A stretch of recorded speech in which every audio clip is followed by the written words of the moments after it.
إلا من صدقة جارية أو علم ينتفع به أو ولد صالح يدعو له أو كما قال عليه الصلاة والسلام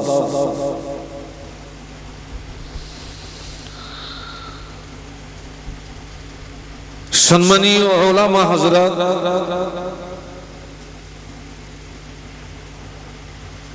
বিশেষত আজকের মাহফিলের মূল আকর্ষণ আওলাদে মুজাদ্দিদুজ জামান, আমাদের সকলার সেরে তাজ শ্রদ্ধাভাজন হুজুর কিবলা সম্মুখে উপবিষ্ট ভদ্র মহোদয়গণ, পর্দার আড়ালে অবস্থিতা আম্মা এবং বোনেরা, আল্লাহ পাকের দরবারে অসংখ্য শুকরিয়া, যিনি আমাদেরকে দয়া করে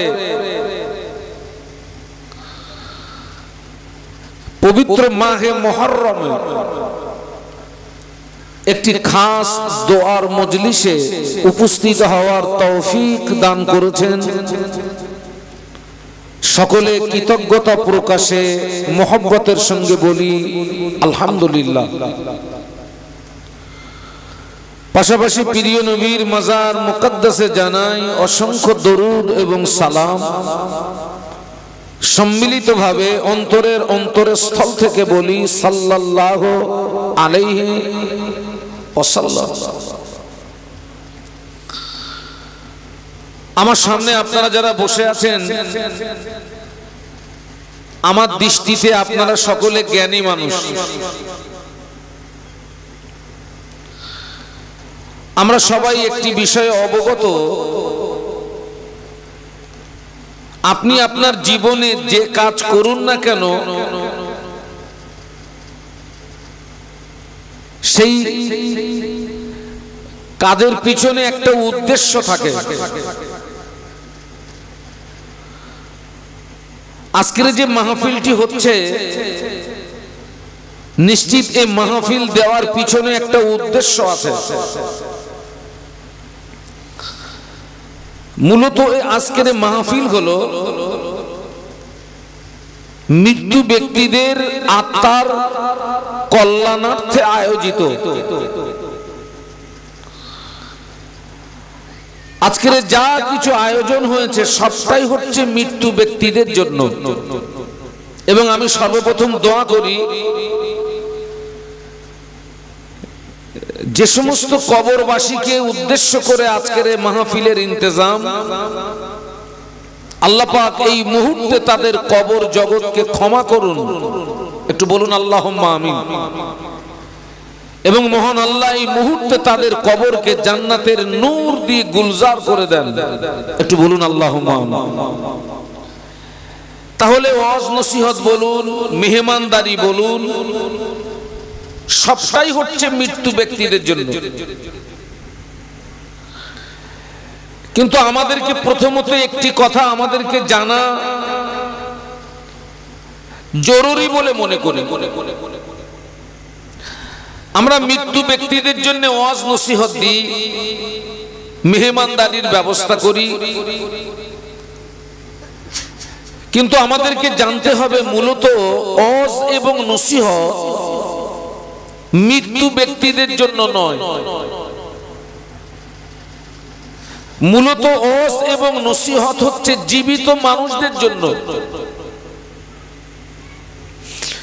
কারণ যারা কবরবাসী, আল্লাহ চাইলে আমারে আওয়াজ কবরবাসীদের কাছে পৌঁছে থাকবে। কিন্তু জেনে রাখবেন, কবরবাসীদের ওয়াজ নসিহত শুনে তাদের জীবনে আর কোনো উপকার আসবে না। ওয়াজ নসিহতে উপকার আসবে জীবিতদের। আল্লাহর কোরআন আমাদেরকে শিখিয়েছে ওয়াযাক্কির ফাইন্না যিকরা তানফাউল মুমিনিন। একটু বলুন না সুবহানাল্লাহ। মূলত মৃত্যু ব্যক্তিদের উপলক্ষ করে মাহফিল কিন্তু এখান থেকে শিক্ষা নিতে হবে আমাদেরকে, কারণ আমরা সকলে কবরের যাত্রী। আজ হোক, কাল হোক, পরশু হোক, আমরা জন্মেছি মানে আমাদের মৌত হবে। আল্লাহর কোরআন আমাদেরকে শিখিয়েছে, কুল্লু নাফসিন যায়িকাতুল মাউত। একটু বলুন না সুবহানাল্লাহ। অর্থাৎ প্রত্যেকটা প্রাণীকে মৌতের স্বাদ গ্রহণ করতে হবে। আপনারা একটু লক্ষ্য করুন, আসমানের নিচে, জমিনের উপরে আল্লাহ পাকের পরের মাকাম হচ্ছে বিশ্ব নবী মুহাম্মাদুর রাসূলুল্লাহ। বলুন সাল্লাল্লাহু আলাইহি ওয়াসাল্লাম। আসমানের নিচে, জমিনের উপরে আল্লাহ পাকের পরের স্থান হচ্ছে বিশ্ব নবী। সেই বিশ্ব নবীর মতো ব্যক্তিকেও মৃত্যুর স্বাদ গ্রহণ করতে হয়েছে। অথবা আমরা জন্মেছি মানে আমাদের মৌত হবে। অতএব মূলত এখান থেকে শিক্ষা নিতে হবে আমাদের। তবে জেনে রাখবেন, ওয়াজ এবং নসিহতের ভিতর দিয়ে আল্লাহ পাক যে সওয়াব দেবেন, আল্লাহ পাকের নেকির ভান্ডারে নেকি কমই নাই। আল্লাহ পাক এই নেকি তার জীবিত বান্দা বান্দীদেরকে যেমন দেবেন, আল্লাহ পাক এই নেকি তার মৃত্যু বান্দা বান্দীদেরকেও তেমন দিয়ে থাকেন। একটু বলুন সুবহানাল্লাহ। আল্লাহ জীবিতদেরকে যেমন দেবেন, আল্লাহ মৃতদেরকে তেমন দেবেন। এবং আরো একটা বিষয় মাথায় রাখবেন, আমরা যে মৃত্যু ব্যক্তিদের জন্য সবরস্থানের মজলিস করে আমরা তাদের জন্য দোয়া করি, আল্লাহর কাছে ক্ষমা চাই, আল্লাহর কাছে মাফি চাই।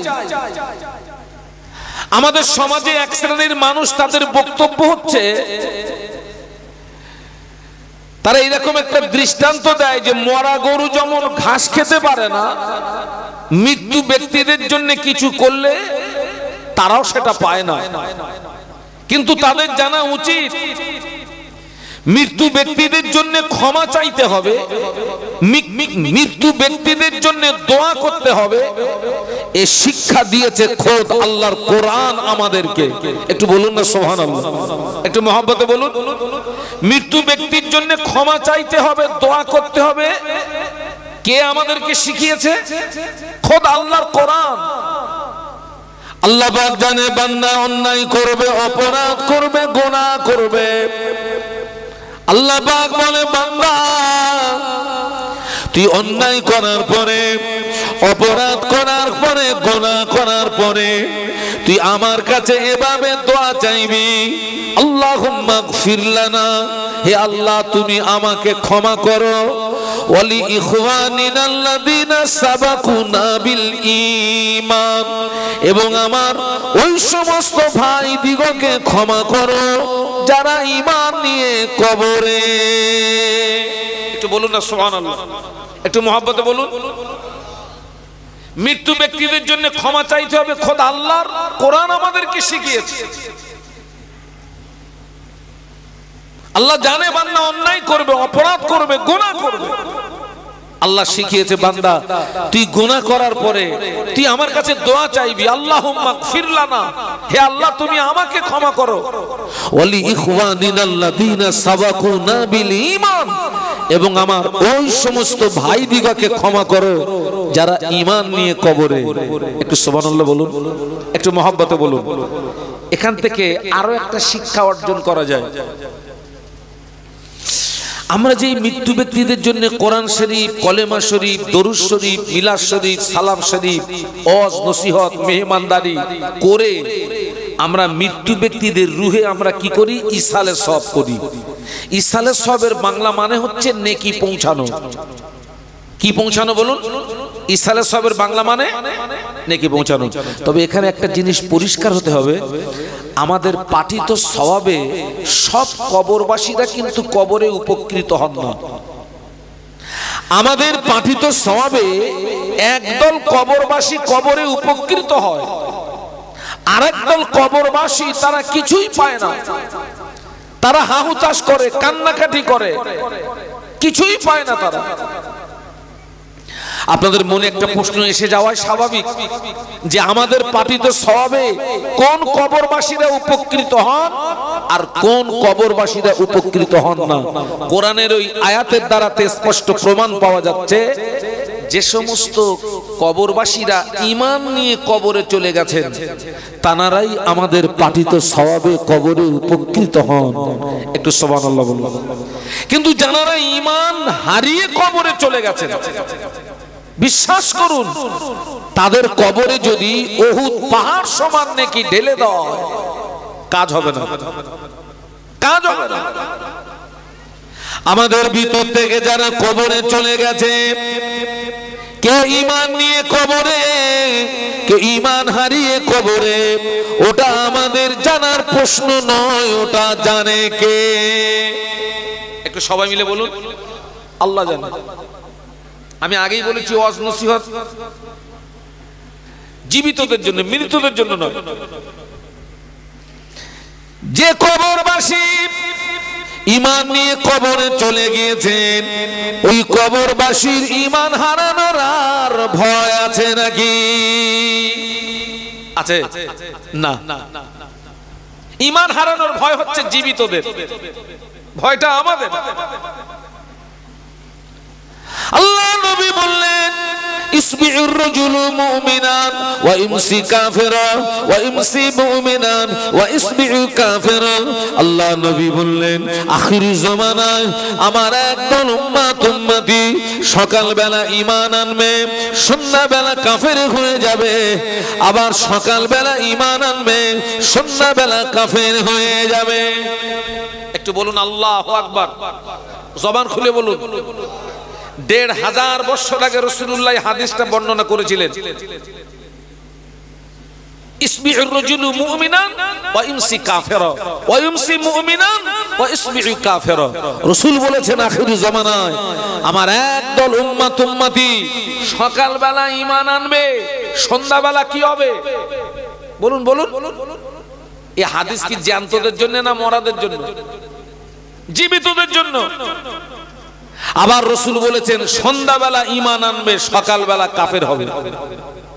১৫০০ বছর আগে আল্লাহর নবীর বর্ণিত হাদিস বর্তমান যুগ ও সন্ধিক্ষণে চামড়ার চোখে তো আমরা দেখতে পাচ্ছি, চামড়ার চোখে তো দেখতে পাচ্ছি। যে লোকটা সকালে ঈমানদার সেই লোকটাকেই দেখছি সন্ধ্যাবেলা কাফের হচ্ছে।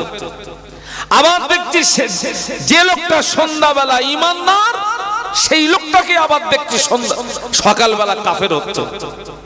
চামড়ার চোখে দেখতে পাচ্ছি। সেজন্য ওয়াজ নসিহত আমাদের জন্য। আল্লাহ নবী বলেছিলেন,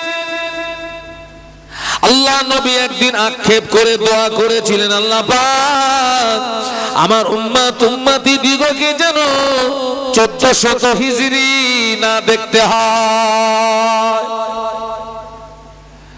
কত হিজরি? কথা বলুন, একটু কথা বলুন। ১৪০০ হিজরি। কেন নয় হিজরিটা, ওই যুগটা, জমানাটা এত ভয়াবহ জমানা হবে, হাতের তালুতে আগুন রাখা যত না কষ্ট হবে, আমি আল্লাহর নবী বলছি তার চেয়ে আরো বেশি কষ্ট হবে ঈমান নিয়ে বেঁচে থাকা। এসব নিয়ে ভাবলে রাতে ঘুম আসবে না। আল্লাহ নবী আক্ষেপ করে দোয়া করছেন, আল্লাহ আমার উম্মতকে যেন ১৪০০ হিজরি না দেখতে হয়। ওই হিজরিটা, ওই যুগটা, ওই জমানাটা এত ভয়াবহ জমানা হবে, হাতের তালুতে আগুন রাখাচ্ছে ঈমান নিয়ে বাঁচা। এটা কত হিজরি বলতে পারেন? কে বলতে পারেন? বাহ বাহ বাহ। এই যে মুহররম শুরু হওয়ার আগ পর্যন্ত ছিল ৪৬, আর যেদিন থেকে পয়লা মুহররম শুরু হলো আমরা কিন্তু ১৪৪৭ হিজরিতে আমরা এখন অবস্থান করছি। তাহলে আল্লাহর নবী যে ১৪০০ হিজরিটা ভয় করছিলেন, আর এটা হচ্ছে ১৪৪৭ হিজরি, তাহলে এটা কি নরমাল না আরো ডেঞ্জার? কথা বলুন, কথা বলুন। তো আরো ডেঞ্জার। কান পুড়ে পুড়ে দলে দলে দলে দলে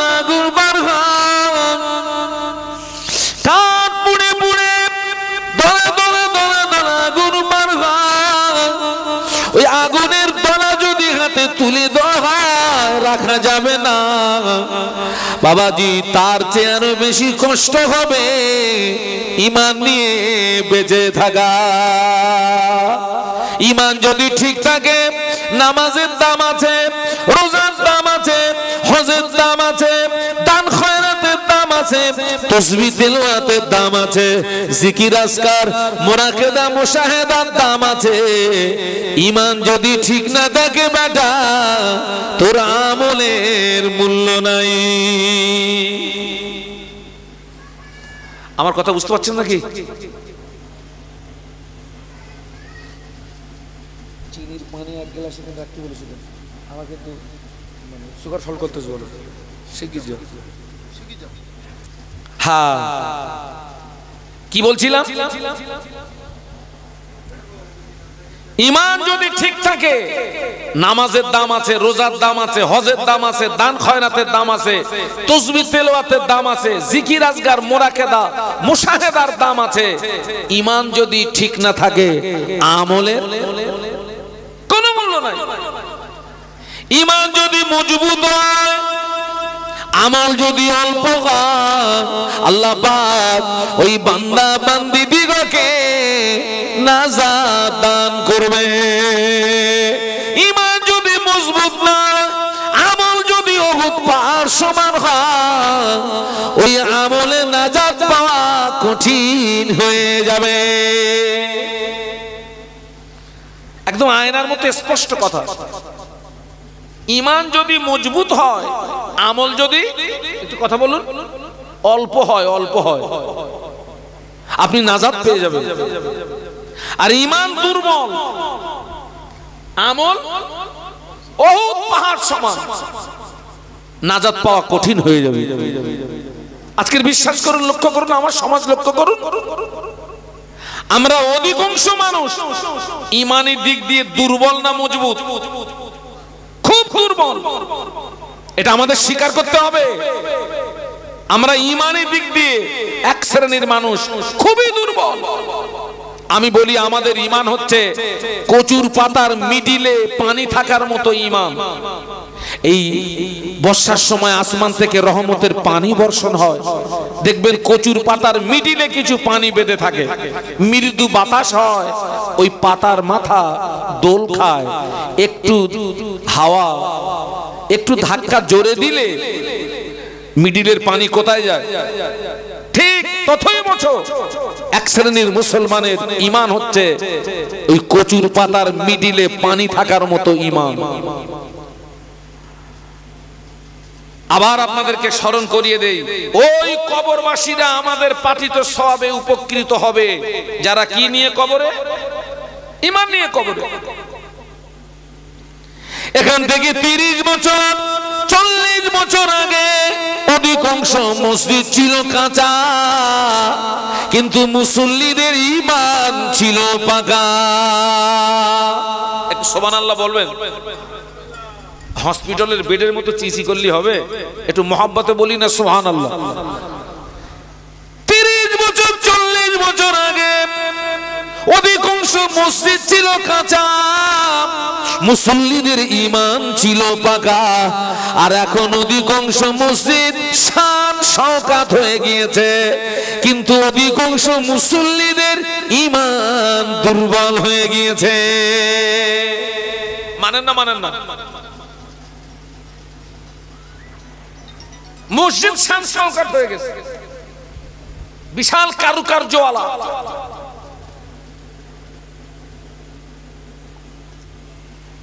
ঈমান দুর্বল। আর আগে মসজিদ ছিল কাঁচা, মুসল্লিদের ঈমান ছিল পাকা। একটু মহব্বতে বলুন না সুবহানাল্লাহ। আপনারা ফুরফুরা শরীফে গেছেন তো?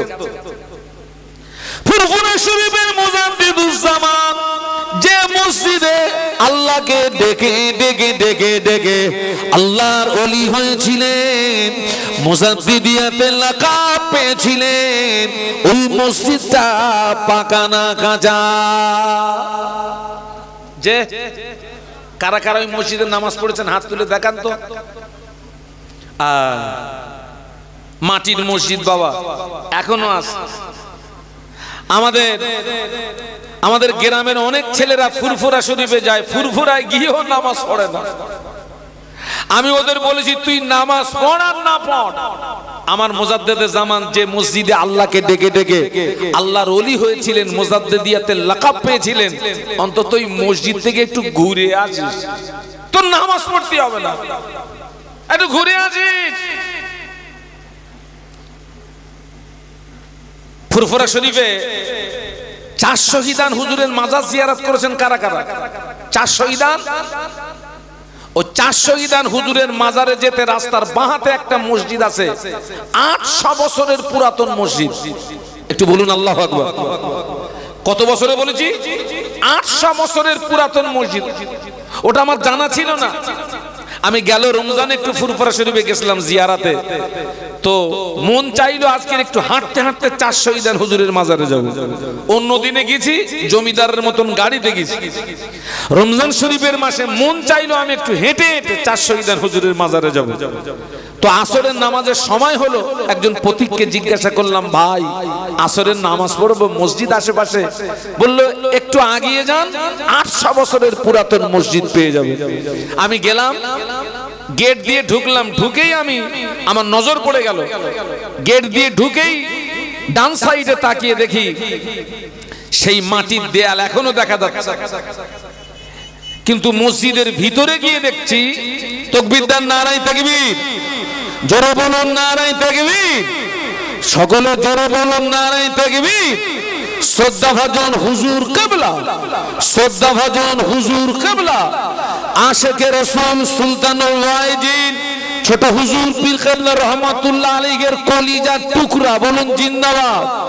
আশিকে রাসূল সুলতানুল ওয়াইজিন ছোট হুজুর পীর কেবলা রহমাতুল্লাহ আলাইহির কলিজার টুকরা, বলুন জিন্দাবাদ।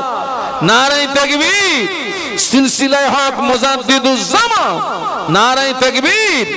একটু কলেমার জিকির, লা ইলাহা ইল্লাল্লাহ। এতগুলো মানুষ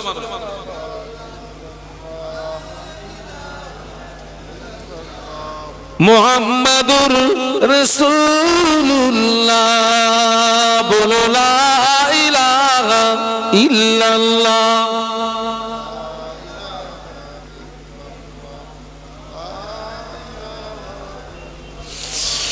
মুহাম্মাদুর রাসূলুল্লাহ, আল্লাহুম্মা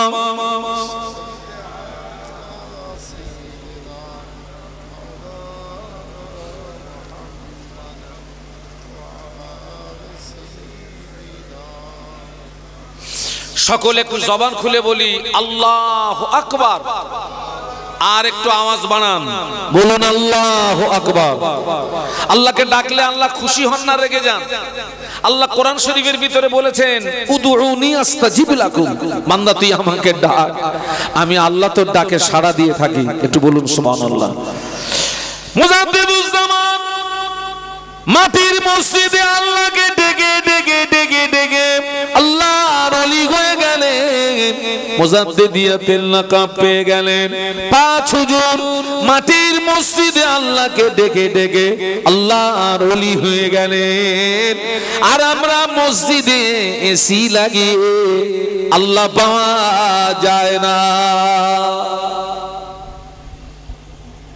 রাগ হচ্ছে নাকি? অধিকাংশ মসজিদ এখন কি হয়ে গেছে, এসি লাগিয়েও আল্লাহ পাচ্ছে না।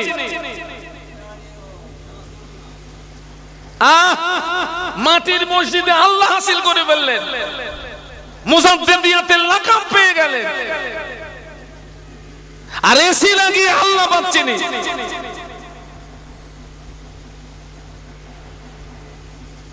ঈমান দুর্বল হয়ে গেছে। কি দুর্বল হয়ে গেছে বাবা? বাবা, যে সমস্ত কবরবাসীরা ঈমান নিয়ে কবরে চলে গেছেন তারা কত সৌভাগ্যবান দেখুন।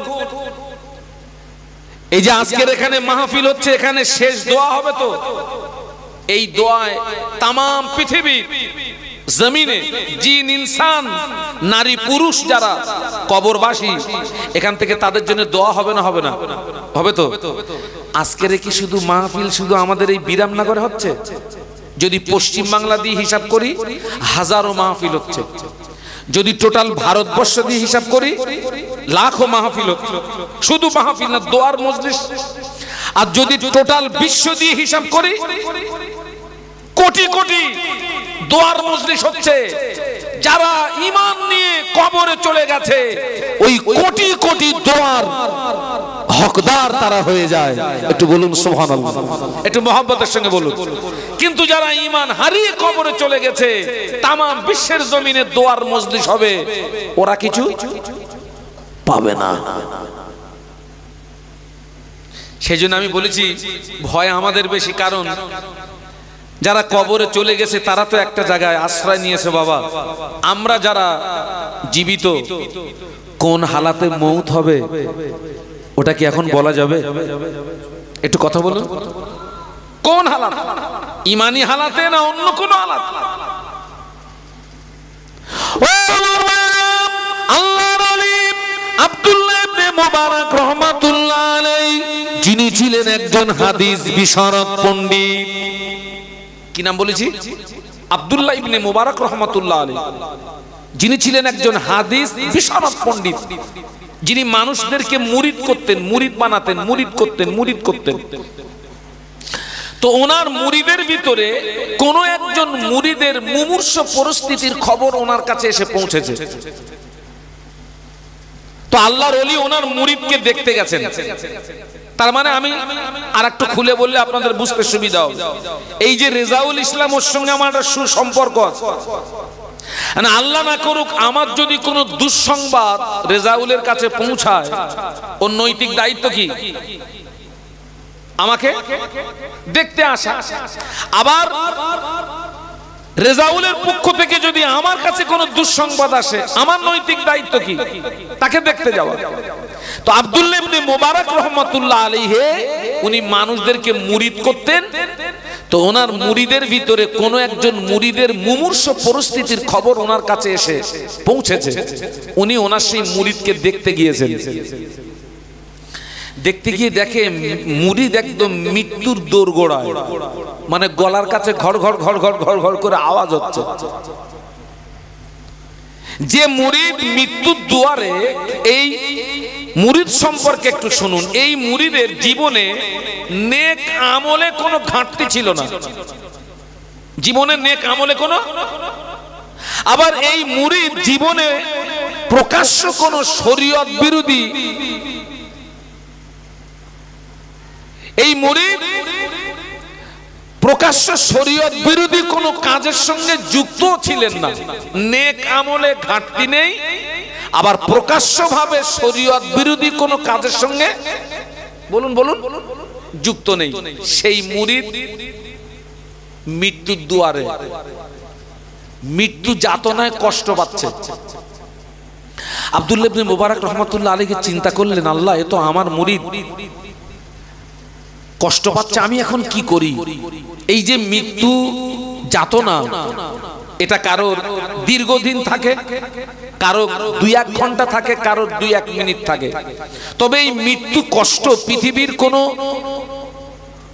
ডাক্তারের ওষুধে আর কোন কবিরাজের চিকিৎসায় কোন ব্যক্তি মৃত্যু যাতনা থেকে লাঘব পেতে পারে না।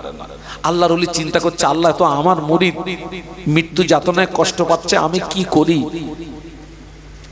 আল্লাহ নবী 1500 বছর আগে নূরের জবানে বলে গেলেন, ইকরাউ আলা মাউতাকুম সূরাত ইয়াসিন।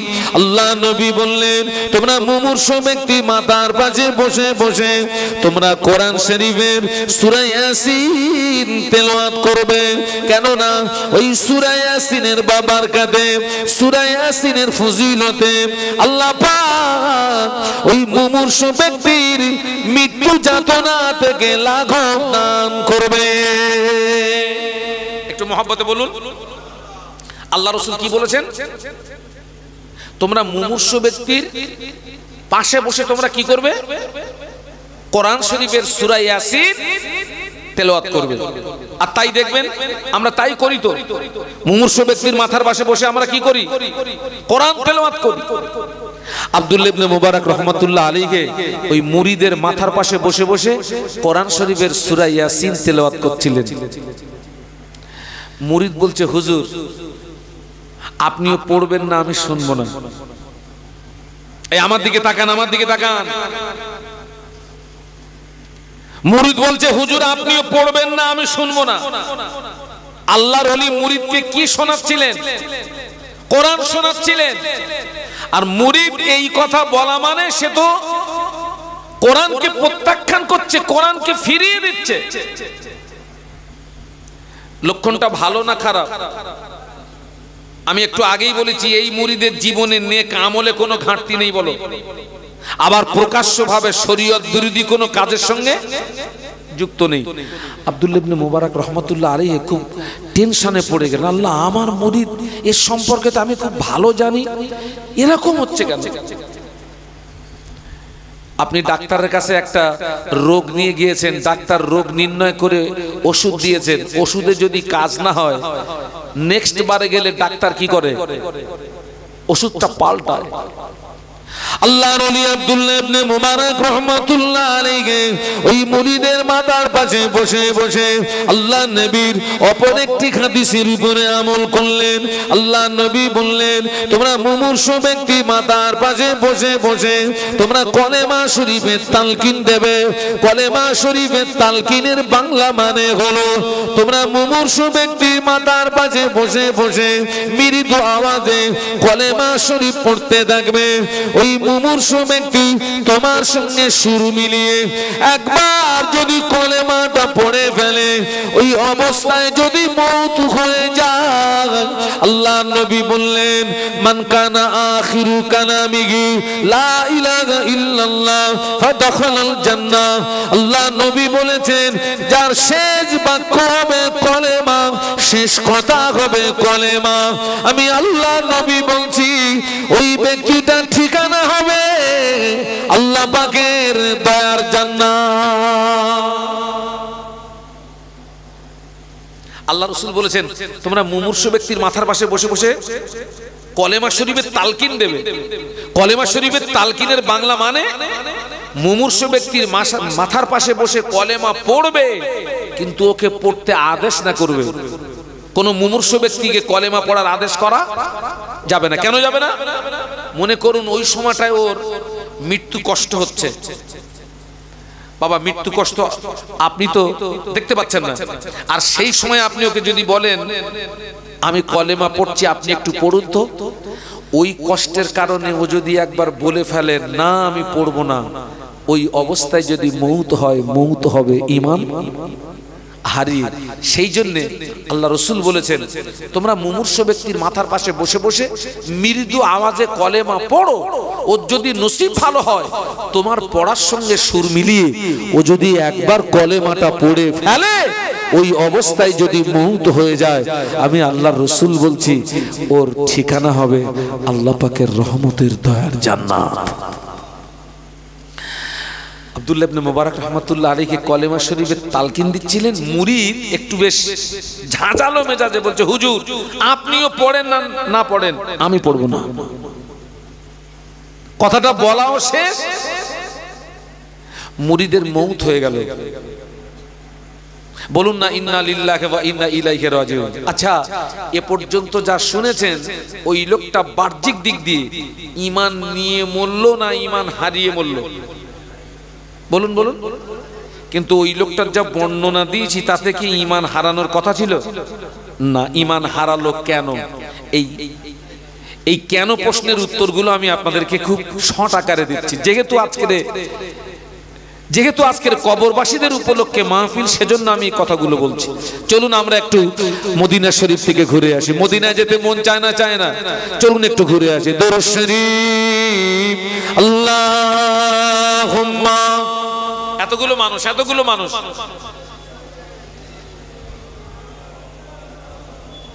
মাশাআল্লাহ। ওয়া আলা আলি।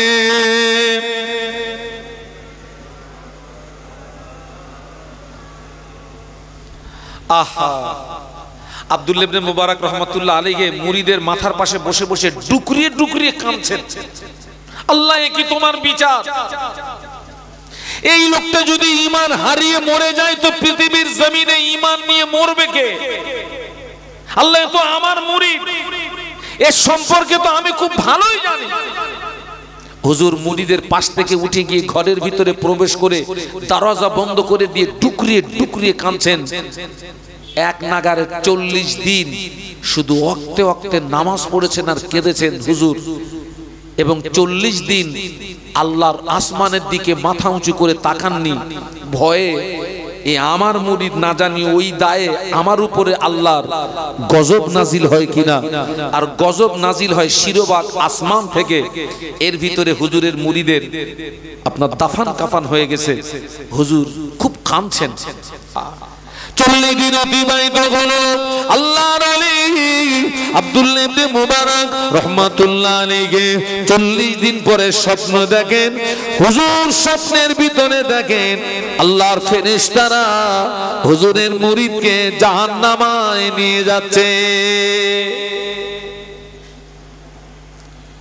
কোথায় নিয়ে যাচ্ছে? আল্লাহর ওলি স্বপ্নের ভিতরে মুরিদকে জিজ্ঞাসা করলেন, বাবা তুমি কি সত্যি ঈমান হারিয়ে মরেছো? তার মানে উনি এখনো পর্যন্ত বিশ্বাস, আবার তুমি কি সত্যি ঈমান হারিয়ে মরেছো? মুরিদ বলছেন, জি হুজুর আমি সত্যি ঈমান হারিয়ে মরেছি। আল্লাহর ওলি বললেন, বাবা তোমার তো ঈমান হারানোর কথা নয়, আচ্ছা তুমি ঈমানটা হারালে কেন বলো তো? ও আব্দুল্লাহ ইবনে মুবারক রাহমাতুল্লাহ আলাইহি মুরিদ বলেছিলেন, ও আল্লাহর ওলি আমার জীবনে নেক আমলে কোনো ঘাটতি ছিল না, আমার জীবনে আমি প্রকাশ্য কোনো শরীয়ত বিরোধী কাজের সঙ্গে যুক্ত ছিলাম না বটে, তবে আমার ভিতরে কয়েকটা কুস্বভাব ছিল। আমি যেগুলোকে দোষের মনে করতাম না, অন্যায় মনে করতাম না, আমার জীবনের এই কুস্বভাবগুলো আমার ঈমান হারানোর জন্য যথেষ্ট হয়ে গিয়েছে। ওই কুস্বভাবের ভিতরে 1 নম্বরের কুস্বভাব ছিল হিংসা এবং অহংকারের কুস্বভাব ছিল। আমি ওটাকে দোষের মনে করতাম না, ওটাকে অন্যায় মনে করতাম না। ও আল্লাহর ওলি ওই হিংসা এবং অহংকার নামে কুস্বভাব আমার ঈমান হারানোর জন্য যথেষ্ট হয়ে গিয়েছে। ও আমার মুরব্বীরা, ভাইরা, মায়েরা, আমি আপনাদেরকে উদ্দেশ্য করে বলছি, আপনি যতই আমল করেন, ইবাদত করেন, আপনার ভিতরে যদি হিংসা এবং অহংকার নামে কুস্বভাব থাকে, ঈমান নিয়ে মরবেন আশাটা যেন কি, আশাটা যেন না থাকে। যে হিংসা এবং অহংকারকে আমরা মামুলি ব্যাপার মনে করি, মামুলি ব্যাপার মনে করি হিংসা অহংকার। হিংসা, আমি যে গাড়িটা চাপি, আমার গাড়ির দাম 15 লক্ষ টাকা। আচ্ছা ওই 15 লক্ষ টাকার গাড়ির ভলপিনের দাম কত হতে পারে? 15 টাকা। আচ্ছা হলো, ওই 15 লক্ষ টাকার গাড়ির থেকে যদি 15 টাকার ওই ভলপিনটা খুলে নেই, আমি যে উদ্দেশ্যে গাড়িটা নিয়েছিলাম উদ্দেশ্য সফল হবে না। সাইকেলের দাম 5000 টাকা, ভলপিনের দাম চাচা 50 পয়সা দিলে এখন মারবে যে, এখন 50 পয়সা চলে না, 1 টাকা দিতে হবে। এখন ওই 5000 টাকা দামের সাইকেল থেকে যদি 1 টাকার ভলপিন খুলে নেই, যে উদ্দেশ্যে কিনেছিলেন সফল হবে? আপনারও কিছু আমল আছে, আমারও কিছু আছে, কিন্তু খবরলে দেখা যাচ্ছে অধিকাংশ ভলপিন খোলা। কি খোলা রে বাবা? এই দেখেন, আপনি দেখেন, আল্লাহ নবী 1000 বছর আগে নূরের জবানে বলেছিলেন, ইন্নাল হাসাদা লিয়াকুলুল হাসানাতি কামা তাকুলুন নারুল হাতাবা, আও কামা ক্বালা আলাইহিস সালাম। আল্লাহ নবী বলেছেন, আগুন যেমন শুকনো কাঠকে খেয়ে ছাই করে দেয়, আগুন যেমন শুকনো কাঠকে খেয়ে ভস্ম করে দেয়, ওই রকম হিংসা মানুষের জীবনের আমলগুলোকে বরবাদ করে দেয়। বাবাজি, এই গ্রামে টোটাল গাছগুলোকে কেটে আপনি এক জায়গায় জড়ো করে দেবেন। ওই গাছগুলো শুকনো হয়ে গেলে বিরামনগর বাজার থেকে একটা দেশলাই কিনে একটা কাঠি বার করবেন, দেশলাইয়ের ভিতর থেকে একটা কাঠি বার করবেন। একটা কাঠির মাথায় যে বারুদ, ওই একটা বারুদের, একটা কাঠির মাথার বারুদের আগুন যদি ওই শুকনো কাঠির নিচে টাচ করা হয়, একটা কাঠির বারুদের আগুনে টোটাল গাছ ঘর বাড়ি পুড়িয়ে ছাই করার ক্ষমতা রাখে না। বলুন বলুন বলুন বলুন। জীবনে প্রচুর নামাজ পড়েছেন, রোজা রেখেছেন, হজ করেছেন, দান করেছেন, তাসবিহ তেলাওয়াত করেছেন, পাহাড় সমান নেকি হয়ে গেছে। ওই পাহাড় সমান নেকির নিচে যদি একটি হিংসার আগুন লাগিয়ে দেওয়া হয়, ওই পাহাড় সমান আমলের নিচে যদি একটু অহংকারের আগুন লাগিয়ে দেওয়া হয়, জীবনের আমল ছাই হয়ে যায়। কিছু বুঝতে পারছেন নাকি? আপনি বলবেন আল্লাহ সে এত আমল করেছে, আমল কই? ওই ভলপিন খোলা বেরিয়ে গেছে চাচা। হিংসা হিংসা, বাপ বেটায় হিংসা, শাশুড়ি বৌমা কথা বলে না, চাচা ভাইপো, আলেমে আলেমে, ইমামে ইমামে, প্রতিবেশী প্রতিবেশী কথা বলে না। আমার খুব মনে পড়ে, শুনেছি আমি আগে ট্রেন থেকে নেমে 3 কিলোমিটার রাস্তায় এক হাতে জুতো নিছি আর এক হাতে লুঙ্গি আর জামা ধরে উঁচু করে ছুটে ছুটে গিয়ে মাহফিল ধরেছি।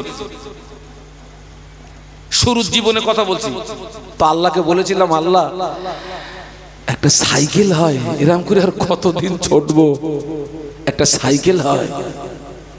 আল্লাহ আমাকে একটা সাইকেল দিল। সাইকেলে করে মাহফিলে যাচ্ছি, তারপর দেখছি আল্লাহ অন্য অন্য হুজুররা সব হাতে পাক মারতেছে আর আসতেছে। তাই বললাম আল্লাহ ওরা সব হাতে মারতেছে, আমি আর পায়ে কতদিন পাক মারবো? একটা হাতে মারা হয়। আল্লাহ পাক আমাকে একটা মোটর বাইক দিলেন। তারপরে দেখছি কিছু কিছু জলসায় হুজুররা সব 4 চাকায় আসতেছে। আমি বলছি আল্লাহ ওদের সব 4 চাকা, আমার 2 চাকা, একটা 4 চাকা হয়। আল্লাহ দিল, একটা পুরাতন দিল। তারপরে দেখছি হুজুররা সব নতুন নতুন গাড়ি। আমি বলছি আল্লাহ ওদের সব নতুন, আমার পুরাতন, একটা নতুন হয়। আল্লাহ নতুন দিল। তারপরে দেখছি আমার গাড়িটা ছোট, অন্য অন্য হুজুর গাড়ি সব বড়। আমি বললাম আল্লাহ একটু বড় মতো হয়, তো আল্লাহ বড় গাড়ি দিল। তো শুনেছি আমি যেদিন গাড়ি কিনে বাড়ি এনেছি, কেউ নাকি টেনশনের ট্যাবলেট খেয়েছে, যে হলো গাড়ি কিনলো কি করে, ও সহ্য করতে পারতেছে না, টেনশনের ট্যাবলেট খেয়ে রাত কাটিয়ে দিয়েছে। কেউ নাকি বেহুশ হয়ে যাচ্ছে, শুনতেছি সব। হিংসা। ইজ্জতের মালিক কে? আর একটু জোরে বলা যায়, তাবারুক বেশি করে দেবো, আর একটু জোরে বলুন, আল্লাহ। হিংসা করো না, যা আমল করেছো শেষ, কিয়ামতের ময়দানে জিরো।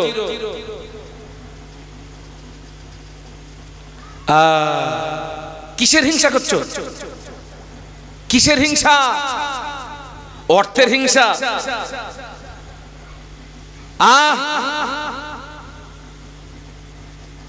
কোন বিষয়ের হিংসা করা যাবে না। অহংকার। কিসের অহংকার? আল্লাহ নবী ১৫০০ বছর আগে বলে গেলেন, লা ইয়াদখুলুল জান্নাহ মান কানা ফি কলবিহি মিসকানু যাররাতিন মিন কিবরি আও কামা ক্বালা আলাইহিস সালাম। আল্লাহ নবী বললেন, যার ভিতরে যাররা পরিমাণে অহংকার থাকবে, লা ইয়াদখুলুল জান্নাহ, ওই ব্যক্তি জান্নাতে যাবে না। আমি কি আমার বাপের কথা শোনাচ্ছি? বলুন বলুন।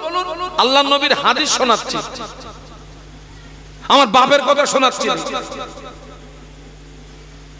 আল্লাহ নবী বললেন, লা ইয়াদখুলুল জান্নাহ মান কানা ফি কলবিহি মিসকানু যাররাতিন মিন কিবরি।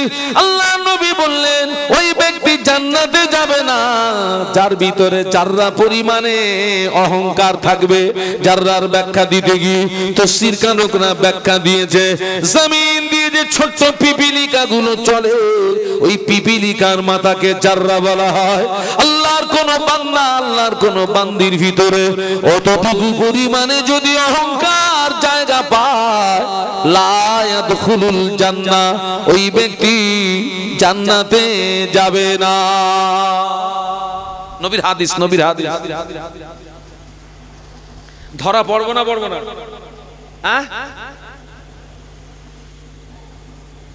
ধরা পড়ে যাবো। অনেক আছে টাকার গরম দেখায়, অর্থের গরম দেখায়। একটা ফোড়ার টাকা আছে তোরে, একটা ফোড়ার টাকা আছে।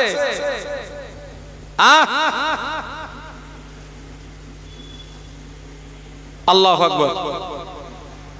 অহংকার করতে যেও না, কারোর প্রতি হিংসা করো না।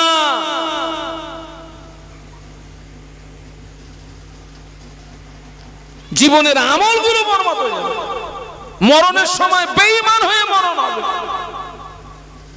ঈমান হারাতে মউত হবে না। এই হিংসার অহংকার আজকের আমার সমাজ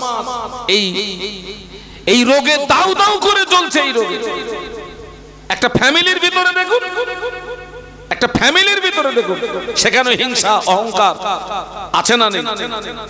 আচ্ছা না, আল্লাহ পাক কোরআন শরীফের ভিতরে বলেছেন, ইয়া আইয়ুহাল্লাযীনা আমানু লা ইয়াসকানা কওমুন মিন কওমিন আসা ইয়াকুনু খায়রাম মিনহুম। আল্লাহ বললেন, হে বিশ্বের ঈমানদার সম্প্রদায়, তোমরা একদল অপর দলকে উপহাস করো না, একদল অপর দলকে ঠাট্টা বিদ্রুপ করো না, একদল অপর দলকে গালি দিও না। ব্যক্তি হিসাবে অপর ব্যক্তিকে ঠাট্টা করো না, উপহাস করো না, গালি দিও না। কারণ হতে পারে তুমি যাকে ঠাট্টা করছো, উপহাস করছো, গালি দিচ্ছ, হতে পারে ওই ব্যক্তিটা তোমার চেয়ে আমার কাছে প্রিয়। বাবাজি, আমি শাহানুর আলম আল্লাহর কাছে প্রিয় না আপনারা আল্লাহর কাছে প্রিয়? এ বিচার কি আমাদের করার ক্ষমতা আছে নাকি? আছে? আমি প্রিয় না আপনি প্রিয়? আপনারা হয়তো আমাকে একটা কথা বলবেন, হুজুর আপনি একটা আলেম মানুষ, আপনি আমাদের চেয়ে আল্লাহর কাছে প্রিয় না। আল্লাহ আমাকে ন্যূনতম আলেম বানালেও আমি যে আমলগুলো করি, দেখা যাবে আপনি সাধারণ মানুষ হলেও সেই আমল আপনার ভিতরে আছে, এবং আপনি সাধারণ মানুষ হলেও আমি যে আমলগুলো করি ওই আমল ছাড়া আরো অতিরিক্ত আমল আপনার ভিতরে আছে। হতে পারে না? পারে না? পারে। আপনিও আল্লাহকে ডাকেন, আমিও আল্লাহকে ডাকি। কার ডাকে আল্লাহ সাড়া দেয় ওটা কি আমাদের জানার প্রশ্ন? বলুন বলুন বলুন।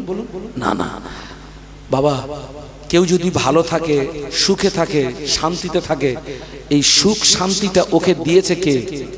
আল্লাহ।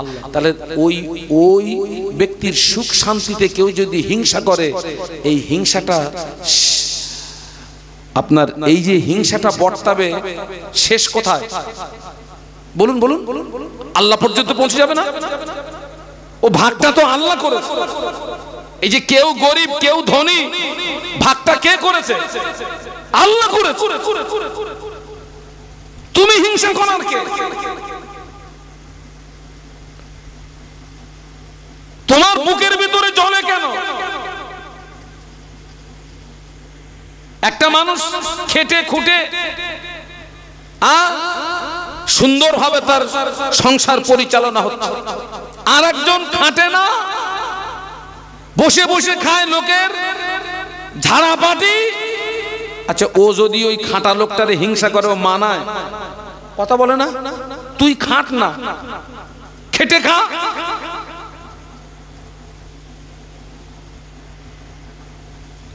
আহা,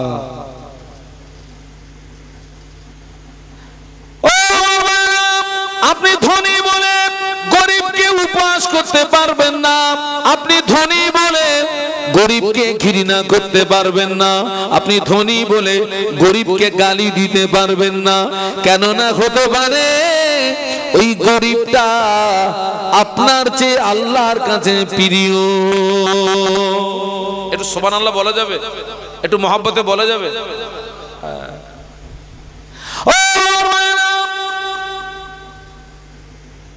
ধনী বলে গরিবকে ঠাট্টা করা যাবে না, ধনী বলে গরিবকে উপহাস করা যাবে না, ধনী বলে গরিবকে গালি দেওয়া যাবে না। কেননা হতে পারে ওই গরিব মানুষটা তোমার চেয়ে আল্লাহর কাছে প্রিয়। শুধু তাই নয়, কিয়ামতের দিন একজন ধনী ব্যক্তির 500 বছর আগে একজন আল্লাহওয়ালা গরিব মানুষ আল্লাহ পাকের দয়া জান্নাতে চলে যাবে।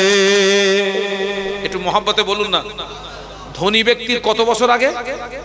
500 বছর আগে আল্লাহওয়ালা গরিব কোথায় চলে যাবে? জান্নাতে। গরিব ধনী জান্নাতে যাবে ঠিকই বাবা, কিন্তু 500 বছর তো হাসরের ময়দানে দাঁড়িয়ে থাকতে হবে রে, যেদিন সূর্যের 12টা মুখ হবে। কটা?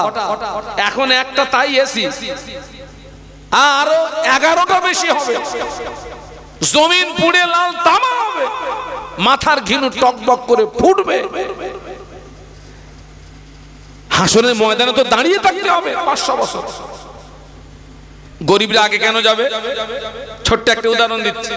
মনে করুন আমি ধনী, আপনি গরিব। আপনি দুপুরে ভাত খেয়েছেন ডাল আর আলু ভাতে। কেউ যদি আপনাকে জিজ্ঞাসা করে ভাইজান আপনি দুপুরে কি দিয়ে খেয়েছেন, আপনার বলতে অসুবিধা হবে? একদম সূরা ফাতিহার মতন আপনি মুখস্থ বলতে পারবেন না? পারবেন না? ডাল আর আমি ধনী মানে মিনিমাম তো 4-5 জায়গায় রান্না হয়েছে ভাই। আর আমার যদি জিজ্ঞেস করে হুজুর কি দিয়ে খেয়েছে, পটল ভাজা, তারপর আর মনে আসতেছে না, খানিকক্ষণ পরে বলতেছি ডিম ভাজা। এই যে যতটা লেট হবে মাল খাইছে বেশি, ততক্ষণ হাসরের ময়দানে দাঁড়া। হিসাবটা দে।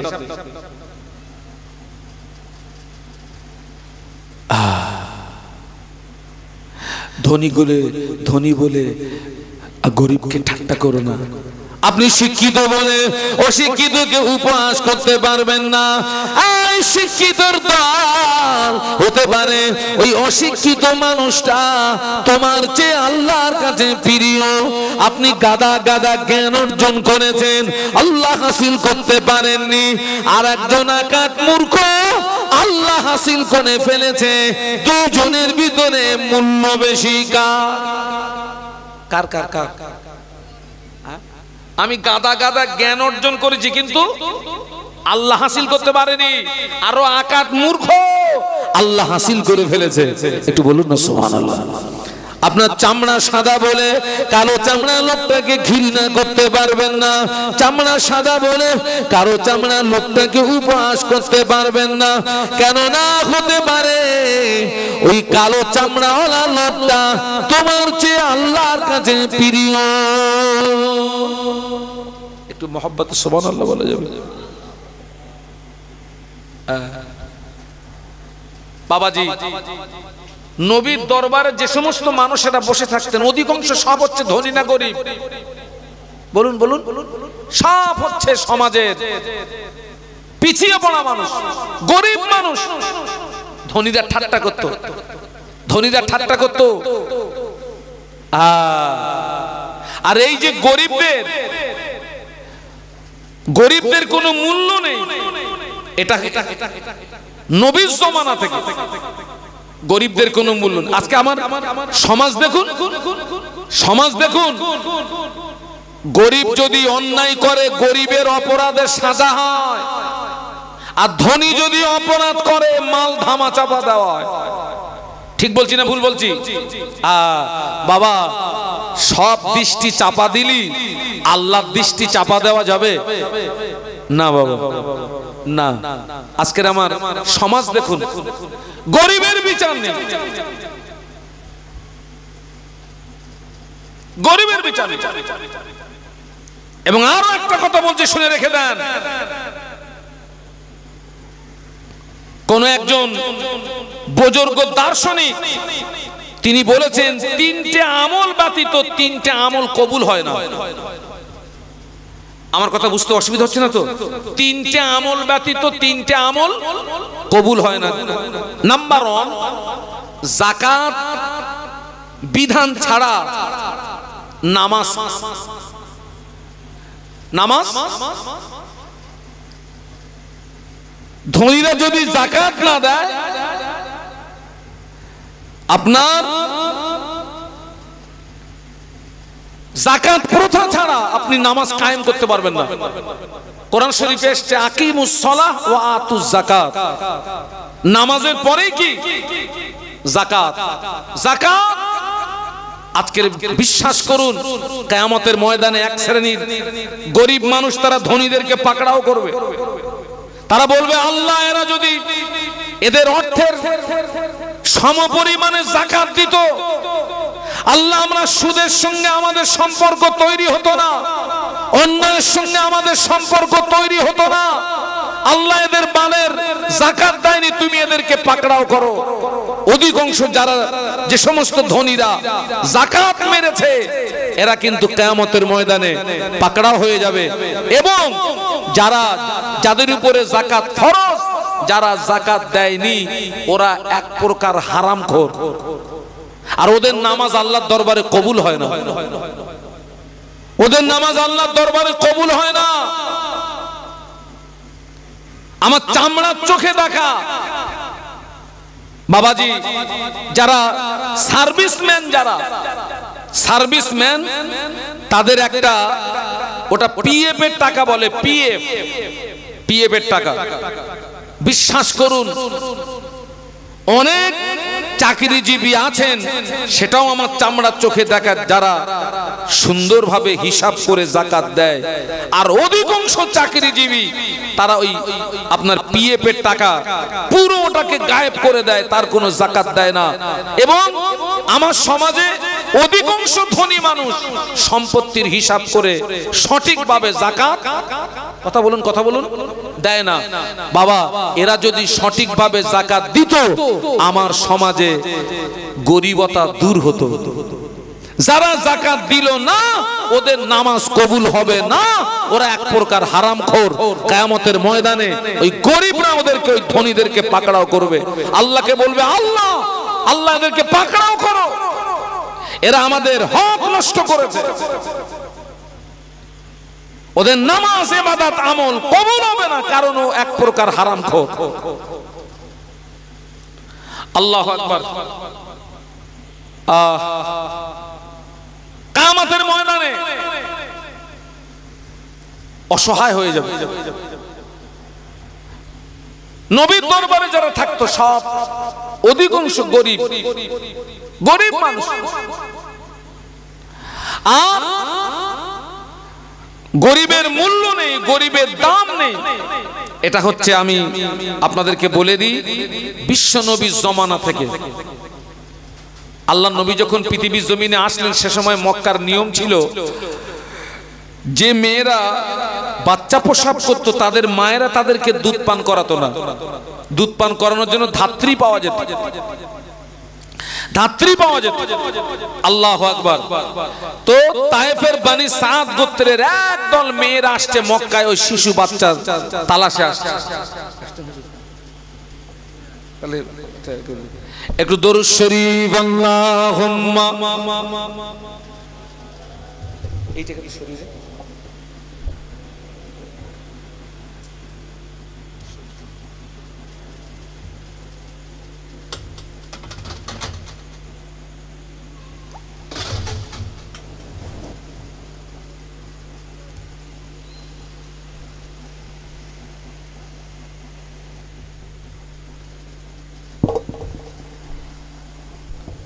হুজুর কেবল আসা পর্যন্ত আমি দুটো কথা বলি।